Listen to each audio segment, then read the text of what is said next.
Hello friends, मैं हूं अजीज। आप देख रहे हैं मूवी स्टॉक चैनल, जिस पर आज मैं रिव्यू करने वाला हूं एमिलिया पेरिस फिल्म को, जो कि मूवी पर 300 रुपए दोगे तो सब्सक्रिप्शन मिल जाएगा, अवेलेबल है। जिसके अलावा प्राइम की मदद से भी आप इस फिल्म को सब्सक्राइब कर देख सकते हो अगर देखने का मन है तो। बाकी खैर, इस छोटी सी वीडियो को देख करके आपको पता चल जाएगा कि आपका कीमती समय आप इस फिल्म पर देना भी चाहते हो या नहीं, क्योंकि 2 घंटे 10 या 15 मिनट के आसपास की इस फिल्म की लेंथ है, जो कि थ्रिलर के साथ साथ म्यूजिकल जॉनर में भी मेकर्स की तरफ से पूरी तरीके से फिट कर दी गई, क्योंकि ट्रेंड ही कुछ उस तरीके का चल रहा है जिसे फॉलो अप करते हुए उन्होंने 13 नॉमिनेशन निकाल लिए। जिसके बाद फिर क्या था, मुझे तो इस फिल्म को देखना ही था, जो कि मैंने अपना समय देकर के इस फिल्म को देखा है। जिस पर आने से पहले अगर कहानी की बात करूं तो कहानी फिल्म के टाइटल के अकॉर्डिंग एमिलिया पेरिस के कैरेक्टर पर फोकस करती है, जो कि बंदा है वो भी कार्टेल का बॉस, जिसे एक मैक्सिकन लॉयर चाहिए, जो उसे जोई सल्डाना का कैरेक्टर रीटा मिलकर के पूरा करके देती है। जिसके बाद वो उसे काम देता है कि वो खुद का सेक्स चेंज करवाना चाहता है, यानी लड़के से लड़की बनकर के वो अपनी लाइफ को पूरी तरीके से लोगों को अलग कर दिखाना चाहता है। अब उसमें चीजें अच्छी है या बुरी, वो जवाब आपको इस फिल्म को देख करके मिलेगा। जिसके अलावा आप सेलेना गोमेज के कैरेक्टर की बात करें तो वो एमिलिया की वाइफ है, और हाँ, उसके 2 बच्चों की माँ भी, जो अपने लाइफ में अगर उसके पति के इस तरीके का डिसीजन निकल कर आएगा तो उससे मूव ऑन करते हुए अपने बॉयफ्रेंड यानी कि एक्स बॉयफ्रेंड गुस्तावो के साथ रहना भी चाहती है या नहीं, वो भी फिल्म देख कर पता चलेगा। जिस कैरेक्टर को बाय द वे इस फिल्म में एडगर रामिज नाम के एक्टर है उन्होंने प्ले किया है। बाकी इस महान फिल्म को महान डायरेक्टर जैकविस ऑड्रिस ने बनाया है, जिनका नाम अगर मैं गलत ले रहा हूँ तो भाड़ में गया, मुझे इससे कोई फर्क नहीं पड़ता, क्योंकि फिल्म के डायरेक्टर का भी इंटरव्यू कुछ उसी तरीके का निकल कर आया था। जिन्हें इस फिल्म को बनाने से पहले की रिसर्च वो क्या होती है, कुछ उसी तरीके की सिचुएशन थी, जिनकी सबसे पहले तो कास्टिंग में कोई भी मैक्सिकन एक्टर को कास्ट ना कर ये बता दिया कि उन्हें टाइम पर अच्छे एक्टर मिल ही नहीं रहे थे। लिटरली भाई, पूरे मैक्सिको में कोई अच्छा एक्टर था ही नहीं, इसलिए सारे के सारे अलग अलग एक्टर्स को कास्ट कर उन्हें सबसे पहले तो लैंग्वेज सिखाई गई, ताकि वो लोग स्क्रीन पर फिल्म को नॉन इंग्लिश में बात कर बताए। लेकिन कुछ गाने समहाउ इंग्लिश में निकल कर आ गए, बट अनफॉर्चुनेट वो कहते हैं ना कि उन बुढ़े यानी कि जूडीज को वो चीजें नजर नहीं आई, इसलिए नॉन इंग्लिश के टाइटल में सबसे ज्यादा नॉमिनेट होने वाली ये फिल्म पहली बन चुकी है। और फिर इसके अलावा मैक्सिकन कल्चर, कार्टर, इन सब से भी रिलेटेड जो डायरेक्टर ने कहा था कि भाई भाड़ में जाए, बिल्कुल उसी तरीके की रिसर्च है, जिन सब पर चलते हुए जितना इस फिल्म को ऑडियंस की तरफ से हेट किया जा रहा है वो बात कितनी सच है। और दूसरी तरफ जूडी इस फिल्म का जो लीड एक्टर का डंडा पकड़ कर बैठ गया है कि भाई मास्टरपीस फिल्म बना करके दी है, वो कितना सच है। चलिए अब उन सारी डिटेल्स पर बात करेंगे, जिससे पहले बनेगी मेरी छोटी मोटी सी रिक्वेस्ट, जो कि डेफिनेटली इस चैनल को सब्सक्राइब, वीडियो को लाइक और शेयर करने की थी तो कर लो।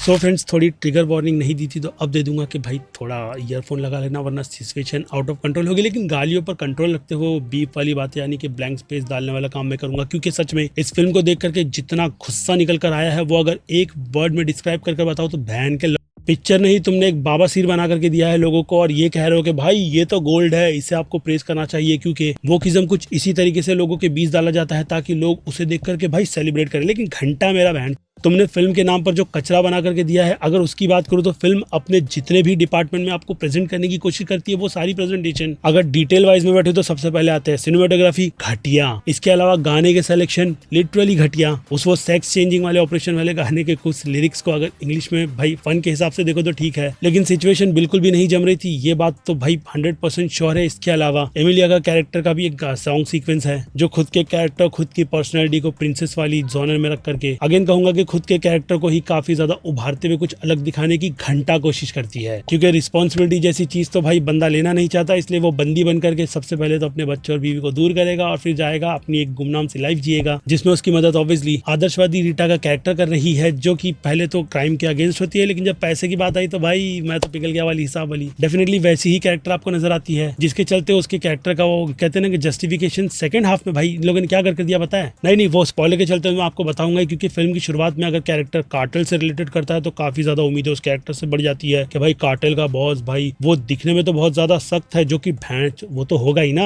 लेकिन कभी कभी अकेले में बैठ करके वो खुद को लड़की जैसा फील करवाता है, इसलिए वो सेक्स चेंज करके अपनी लाइफ से भागना चाहता है, या फिर कहूँ अपने पार्टनर को मरता हुआ देख करके उसकी गांड फटी और वो चाहता है कि वो लड़की बन करके खुद की आइडेंटिटी को पूरी तरीके से लोगों के सामने से छुपा दे, लेकिन काले पैसों पर ही बैठ करके वो राज करेगा। ये बात भी तय है, क्योंकि बच्चों का फ्यूचर भी सिक्योर करना है, इसलिए वो आंट बनकर अपनी वाइफ के लाइफ का विलन बन जाता है, जो नहीं चाहती कि उसके पति के पैसे पर उसकी बहन पले, क्योंकि वो हक तो औरत ने ले रखा है, जो बस अपने पति के मरने के बाद भाई अय्याशी पे अय्याशी अपने एक्स बॉयफ्रेंड इसके साथ ही जाकर के पूरे कुलछड़े उड़ा रही है, यानी बच्चे जाए भाड़ वाली सिचुएशन में, जिसे उसका बाप ही देखेगा, क्योंकि पैसे वाला बंदा है। और क्या उन पैसों को अगर सही जगह लगाना है तो फिर इन दोनों को यानी कि रीटा और इसके कैरेक्टर को रियलाइज क्या होता है कि भाई मरे हुए लोगों की डेड बॉडी ढूंढ करके उनकी फैमिली को दो, ताकि इनके पाप धुले। भैंस सिचुएशन बिल्कुल वही सलमान भाई जैसी हो गई कि मारेंगे भी हम ही, बचाएंगे भी हम ही, वही जिसमें ये लोग चाहते हैं कि हम इन कैरेक्टर से सिंपैथाइज करें। वेल, अगर आपको ट्रांस वाली स्टोरी दिखानी है तो उसे दिखाने का भी प्रॉपर प्रोसीजर होता है, और खास करके उनका फोकस अगर कंटेंट पे रहे काफी ज्यादा क्वालिटी के साथ, तो बात बिल्कुल सही रहेगी। यहाँ आपने काटल को उठा करके उसके साथ में कहा कि भाई सिंपैथाइज ले लो भाई, जिस कैरेक्टर ने अपनी पूरी जर्नी ही लोगों की लाशों पर भाई खड़े होकर के बनाई है। ऐसे में मैक्सिकन्स को डिसरिस्पेक्ट करके तो आपने डेफिनेटली उनकी नजर में इस फिल्म को तो घटिया बनाया ही, और साथ ही साथ मुझे इस फिल्म को देखते वक्त ये गुस्सा आ रहा था कि भाई इस फिल्म में ऐसी क्या खास बात थी जिसे बुड्ढा यानी कि उन जूडीज ने इतने सारे नॉमिनेशन में डाल दिया। क्योंकि जहां मैंने बात डायरेक्शन की है तो डायरेक्शन, गाने यानी कि म्यूजिकल सीक्वेंस में तो बेकार है ही। इसके अलावा सेलेना गोमेज के एक्सेंट को भी अगर आप देखो फिल्म में तो भाई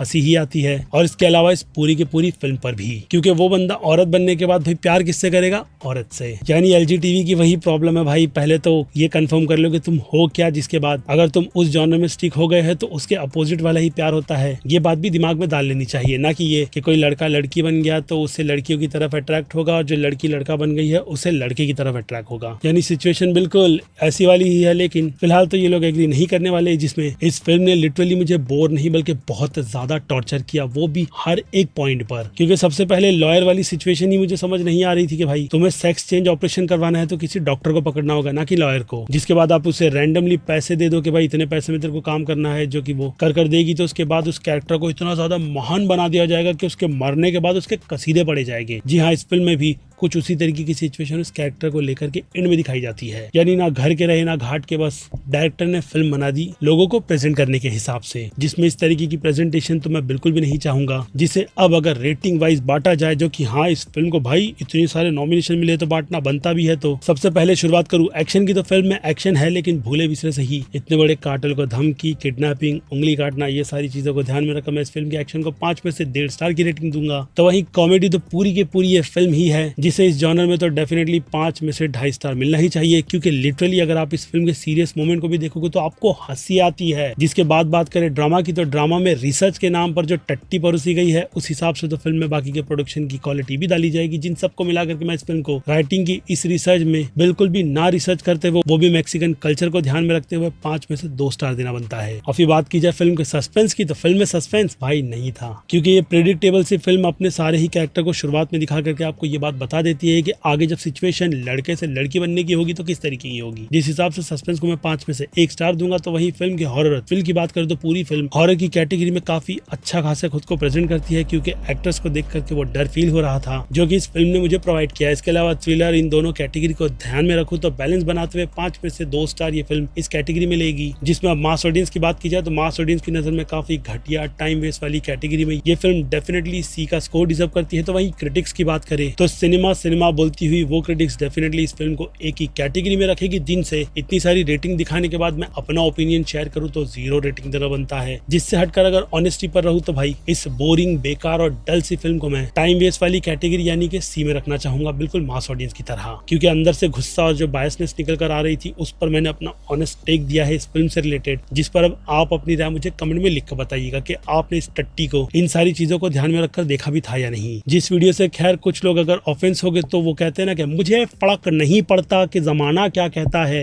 मेरा जो ओपिनियन इस फिल्म से रिलेटेड था वही मैंने आपके सामने रखा है। जिसके बाद फिर क्या, मैं हूं Aziz, movie stock channel like share subscribe वाली सिचुएशन देकर के मैं आप पर इस फिल्म की राय छोड़ूंगा। बाकी मिलते हैं जल्दी दूसरी वीडियो में किसी और टॉपिक के साथ, जल्द ही। बाय।